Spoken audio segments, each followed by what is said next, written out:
Okay, now we want to talk about the effect of downsizing on organization and employees. Okay, so when we talk about organizational downsizing, we always talk about lean organization or a leaner organization. The concept of leaner organization is based on the goal of the new organization that we form is for us to be able to improve agility by creating a lean, focused, and flexible organization. That is the reason for us to actually come up with new structures, new organizational structure. That for us to have a lean, more focused, and a flexible organization. Now, downsizing is a systematic effort. It's actually a systematic effort to make an organizational leaner by selling off business unit, closing location, or even reducing the staff. This has been controversial because its potential negative impact on employees. The radical shrinking of Motorola mobilities in recent years was a case of downsizing due to loss of market share and changes in consumer demand. Some companies downsized to focus on their core competencies. Some companies focus on lean management technique to reduce bureaucracy and to speed decision-making process. Despite the advantages of being a lean organization, the impact of downsizing on organizational performance has been very controversial. Reducing the size of the workforce perhaps has positive outcome in the long run, although the majority of the evidence suggests that downsizing negatively impact share prices on the year of the downsizing. Although this may be in contingent upon the company goal for downsizing along with other contextual factors. Part of the problem is the effect of downsizing and on employee attitudes. Employees who remain and victims alike often feel worried about future layoff, including those who are being asked to go for unpaid leave or suspended without pay. And this may be less committed, and they may be less committed to the organization, and they might experience a greater amount of stress and strain. Downsizing can also lead to psychological withdrawals and more voluntary turnover, people leaving the company. So vital human capital or talent is lost. The result is that a company that is more anemic than lean. Some research suggests that the victims or people who've been laid off may even fare better than the people who left behind, the survivors, experiencing higher control perception along with less stress.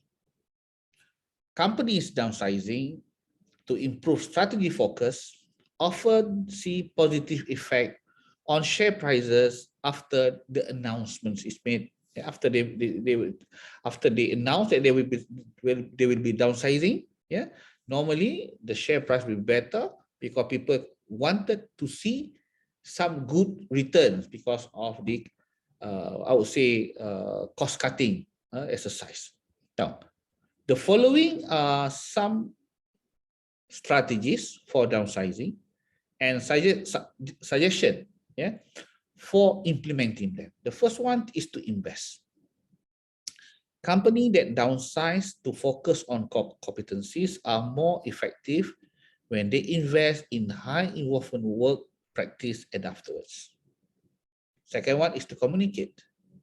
When employers make effort to discuss downsizing with employees early, employees are less worried about the outcome and feel the company is taking their perspective into account. The next one is to participate. Employees worry less if they can participate in the process in some way. In some companies, voluntary early retirement program or severance package or VSS can help achieve leanness without layoff. The fourth one is to assist, providing severance or VSS, extended healthcare benefit, and job search assistance demonstrate that a company does really care about its employees and actually appreciate their contribution. Now, companies that make themselves lean can also be more agile, efficient, and productive, but only if they make cuts carefully and help employees throughout the process. So why do structure differs? The mechanistic model or synonymous that is synonymous with bureaucracy has extensive departmentalization, high formalization, and limited information network. That is mostly information are mostly downward information, and you can expect little participation in decision making. The organic model looks a lot like the boundaryless organization. It uses cross-hierarchy, cross-functional team, low formalization, a comprehensive information network, and high participation on decision-making. So why some organizational structure along mechanistic line, why are some others are organic? So when we talk about the reason for this is because of organizational strategy. And organizational structure is a mean to help management achieve its objective. Objective derived from the organizational overall strategy. Structure should follow strategy. So most current strategy framework focus on 3 strategy dimensions: innovation, cost optimization, and imitation. And the structural design that work best with each of these 3 dimensions. An innovation strategy means a strategy for meaningful and unique innovation.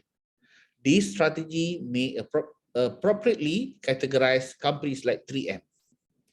A cost minimization strategy tightly control costs, refrain from incurring unnecessary innovation or marketing expenses, cut prices in selling basic product, and this would best describe Aeon, Lotus, Mydin, and other, I would say, hypermarket.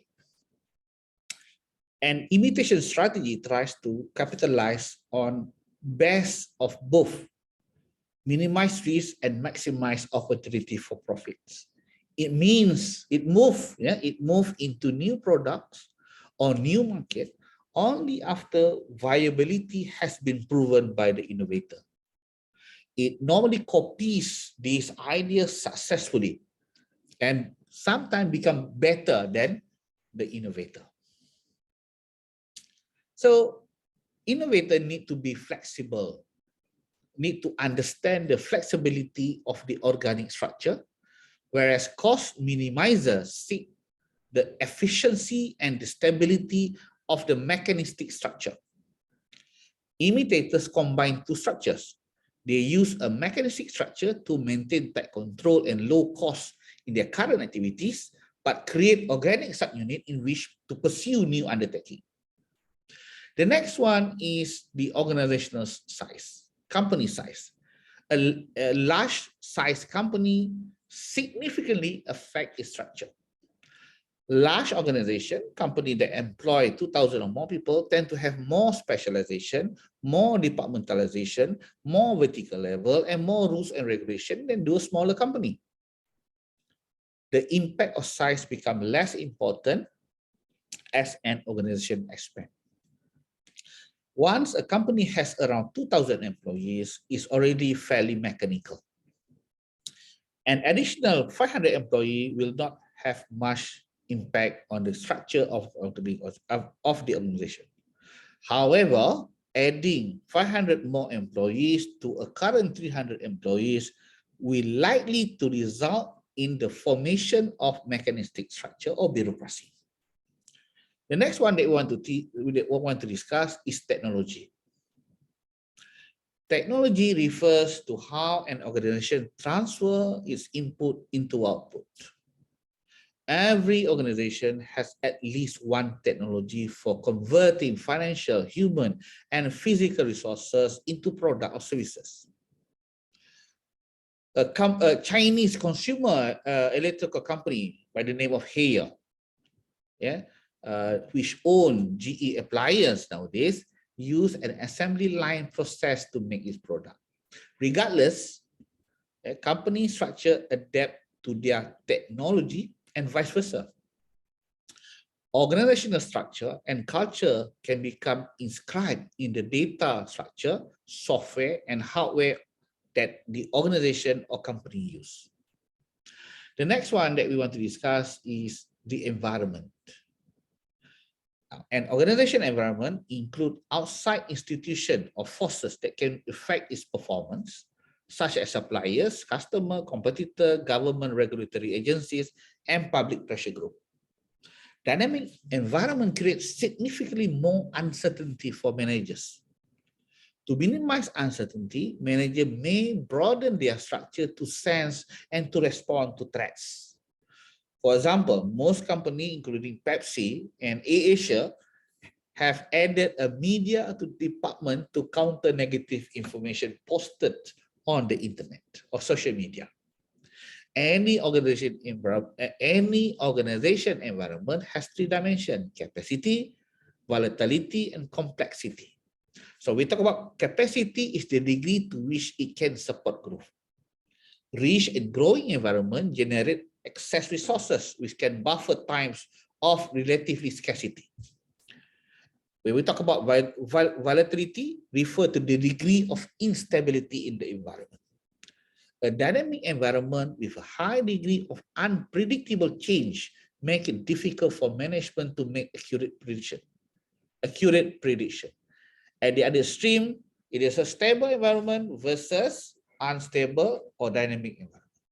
The third one is complexity.